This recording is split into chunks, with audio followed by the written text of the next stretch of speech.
नमस्कार। मैं हूं संजीव श्रीवास्तव। आप देख रहे हैं 4 PM मध्य प्रदेश। भगवान बिरसा मुंडा प्रधानमंत्री नरेंद्र मोदी और भारतीय जनता पार्टी की डगमगाती चुनावी नैया के खेवैया बन पाएंगे? यह सवाल राजनीतिक गलियारों में गूंज रहा है। कल बिरसा मुंडा की जयंती है। बिरसा मुंडा की जन्म जयंती पर झारखंड में एक बड़ा जलसा रखा गया है। प्रधानमंत्री नरेंद्र मोदी इस जलसे के मुख्य अतिथि हैं। प्रधानमंत्री आयोजन में कुछ बड़ी घोषणाएं करने वाले हैं। दरअसल मध्य प्रदेश, राजस्थान और छत्तीसगढ़ सहित 5 राज्यों में चुनाव चल रहे हैं। एक दौर का मतदान हो चुका है। 3 राज्यों में जो प्रमुख राज्य हैं, मध्य प्रदेश, छत्तीसगढ़ और राजस्थान, यह तीनों ही राज्य बीजेपी के लिए नाक का सवाल बने हुए हैं। प्रधानमंत्री नरेंद्र मोदी तीनों ही राज्यों को नाप रहे हैं। मध्य प्रदेश में चुनाव प्रचार कल शाम थम जाने वाला है। आज प्रधानमंत्री ने ताबड़तोड़ सभाएं मध्य प्रदेश में की और यहां उन्होंने संकेत दिया कि कल बिरसा मुंडा जयंती पर कुछ बड़ी घोषणाएं, बड़ी सौगातें वो आदिवासियों को देने वाले हैं। मध्य प्रदेश में 47 आदिवासी सीटें हैं। छत्तीसगढ़ में 29 सीटें हैं, जबकि राजस्थान में 25 सीटें हैं। छत्तीसगढ़ में पहले दौर में 20 सीटों पर वोट पड़े हैं, जिनमें 11 सीटें ट्राइबल्स के लिए जो रिजर्व हैं उसमें मतदान हो चुका है।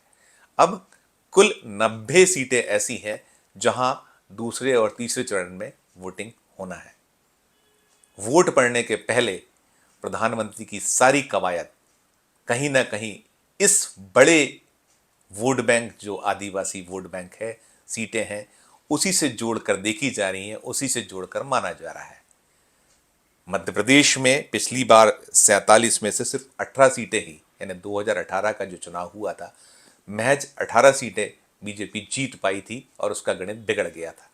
मध्य प्रदेश का जो चुनाव परिणाम रहा था, कुल 230 सीटों वाली इस विधानसभा में 109 सीटों पर बीजेपी रुक गई थी, जबकि 114 सीटें लेकर कांग्रेस सबसे बड़े दल के रूप में उभरी थी। 2013 में कुल 47 रिजर्व जो ट्राइबल सीटें हैं, उसमें 28 सीटें बीजेपी ने पाई थी, लेकिन उसका गणित 2018 में बिगड़ गया था और 18 सीटों पर वो सिमट गई थी।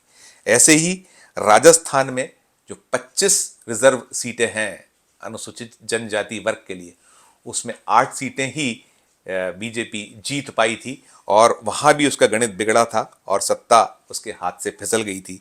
2013 में राजस्थान में 18 सीटें बीजेपी ने, जो ये 25 ट्राइबल रिजर्व सीटें उसमें पाई थी।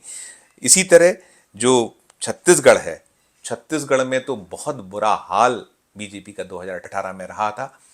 कुल 29 में से महज 2 सीटें ही बीजेपी हासिल कर पाई थी, जबकि 27 सीटों पर कांग्रेस विजयी रही थी। तीनों ही राज्यों में 101 सीटें हैं, जो बड़ा फैक्टर है।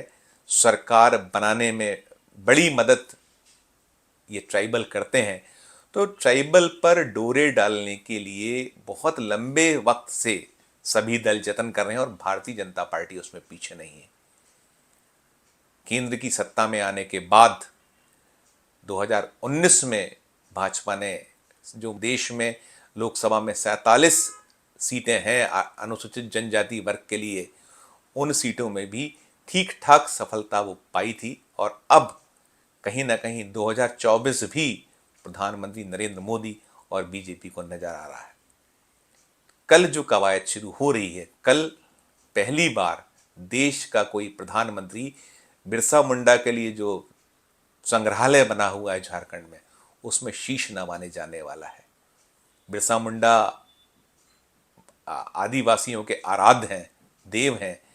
लंबे वक्त से बीजेपी आदिवासियों को रिझाने के लिए देश भर में अलग अलग आयोजन कर रही है और मध्य प्रदेश बहुत बड़ी संख्या में आयोजनों का साक्षी बना है। पिछले साल 15 नवंबर को प्रधानमंत्री भोपाल में थे। यहाँ जनजाति गौरव दिवस को समारोह पूर्वक मनाया गया था।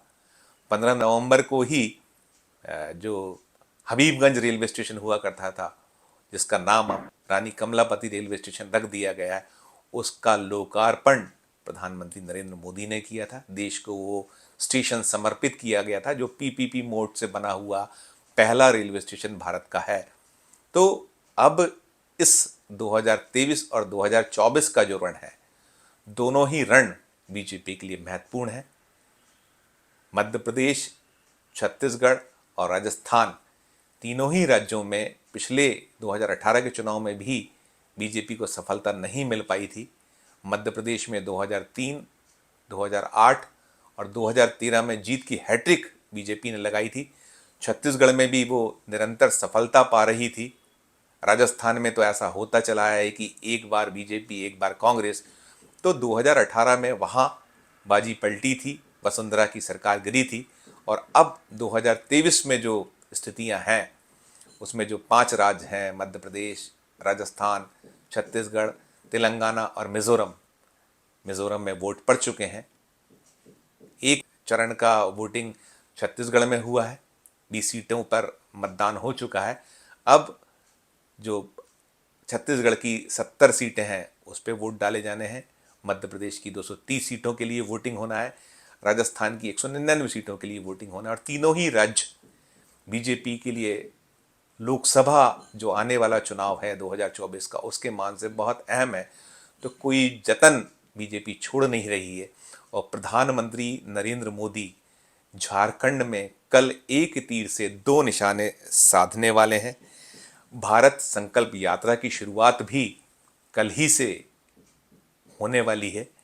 झारखंड में प्रधानमंत्री मोदी का एक रोड शो रखा गया है, भव्य जलसे की तैयारी वहाँ है। आज जब प्रधानमंत्री मध्य प्रदेश में चुनावी दौरे पे थे, बैतूल की सभा में उन्होंने झारखंड का जिक्र किया, भगवान बिरसा मुंडा की जयंती का उल्लेख किया और बताया कि कल देश को बड़ी सौगातें भारत सरकार देने वाली है। कल ही किसानों के खाते में भी एक किश्त जो प्रधानमंत्री की ओर से जाती है वो मिलने वाली है, भारत सरकार जो देती है वो जाने वाली है। तो उसे भी कल किसानों को दिया जाएगा। चुनाव के अंतिम दौर जो मध्य प्रदेश में कल चुनाव थम जाना है, छत्तीसगढ़, राजस्थान अभी प्रचार चल रहा है। तो जो स्थितियां हैं, उन स्थितियों के बीच प्रयास बीजेपी, प्रधानमंत्री नरेंद्र मोदी के यही है कि कम से कम जो ये 5 राज्य हैं और 5 राज्यों में जो चुनाव के सर्वे हैं, आकलन है, ओपिनियन पोल है, उसे कैसे उल्टा जाए, उसे कैसे पलट दिया जाए। बाजी जो हारती हुई नज़र आ रही है, जो दिखलाई जा रही है कि बाजी बीजेपी के हाथों से फिसल रही है, उसे वापस कैसे मुट्ठी में कर लिया जाए, इसके प्रयास तेज़ हैं। और उसी क्रम में झारखंड का जलसा बेहद अहम है। कांग्रेस की धड़कनें या अन्य दल जो हैं, उनकी निगाहें भी कल की रैली, जलसा झारखंड का है उस पर लगी हुई हैं, टिकी हुई हैं।